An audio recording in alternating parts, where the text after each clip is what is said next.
এখন কেউ কেউ দাবি করে অমুক আন্দোলনের মাস্টার মাইন্ড, অমুকের নেতৃত্বে এই আন্দোলন সফল হয়েছে।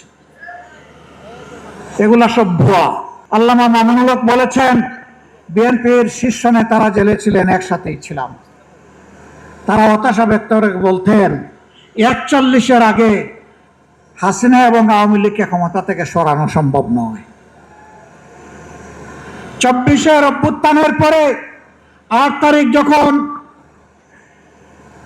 বঙ্গভবনে শপথ নিলেন উপদেষ্টারা, বিএনপির বাংলাদেশে উপস্থিত সর্বোচ্চ পর্যায়ের একজন নেতা আর আমি পাশাপাশি ছিলাম।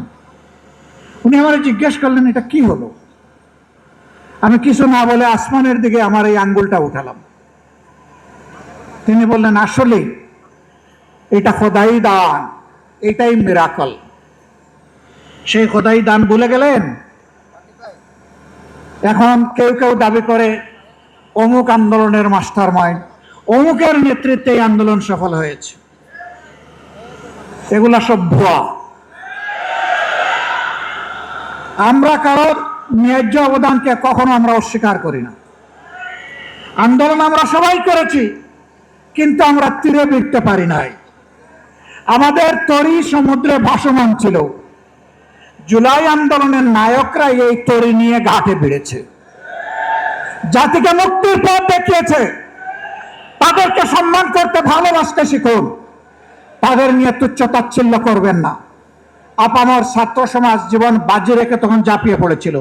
শ্রমিকরা পাশে দাঁড়িয়েছিল, মারা রাস্তায় নেমে এসেছিল, স্ত্রী তার স্বামীকে পানি এগিয়ে দিয়েছিল, সন্তান কুলে নিয়ে মা রাস্তায় নেমে এসেছিলেন। এই দিনগুলো ভুলে যাবেন না। সংগ্রামী ভাই বোনেরা, আমরা এখানে আগামী দিনের আন্দোলনে শরীক হওয়ার জন্য দাওয়াত দিয়ে আপনাদেরকে এখানে আনি নাই। আমরা এনেছি কৈফিয়ত দিতে।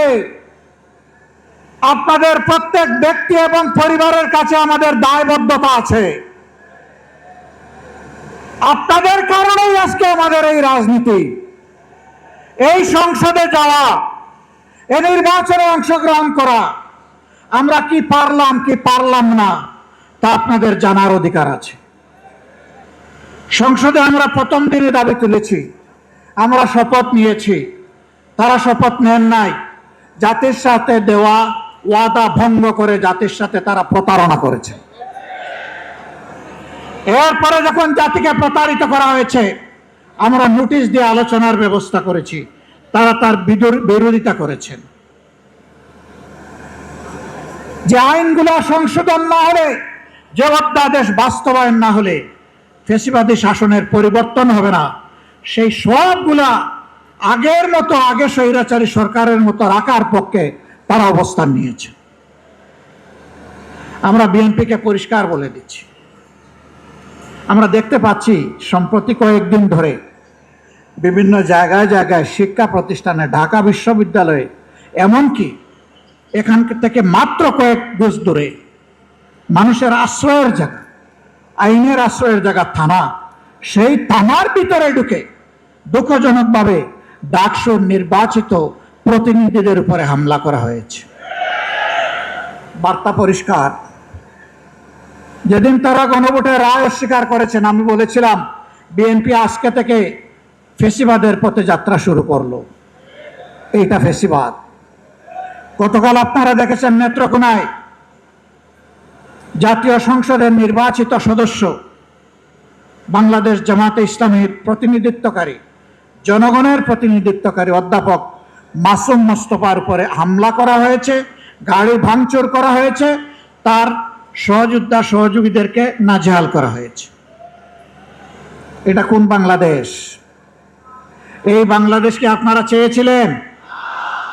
আপনাদের সন্তানদের আবার পায়ের গোড়ালি 2 টুকরা করা হোক আপনারা চেয়েছেন? আপনাদের সন্তানদের উপর প্রকাশ্য দিবালিকে দা, কিরিস, কুড়ালার হেলমেট দিয়ে আঘাত করা হোক আপনারা চেয়েছিলেন? এই বাংলাদেশকে আমরা ধিক্কার জানাই। এ বাংলাদেশ আমরা চাই না।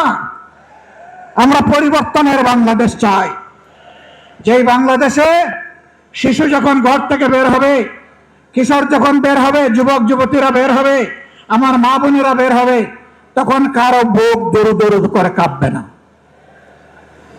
তারা নিরাপত্তার সাথে বের হবে, কাজ শেষ করে আবার নিরাপত্তার সাথে করে বসবে। আমরা ওই বাংলাদেশ চাই। আমরা শিক্ষা প্রতিষ্ঠানে আমাদের সন্তানদের হাতে দা কিরিস কুড়াল দেখতে চাই না, আমরা খাতা এবং কলম দেখতে চাই।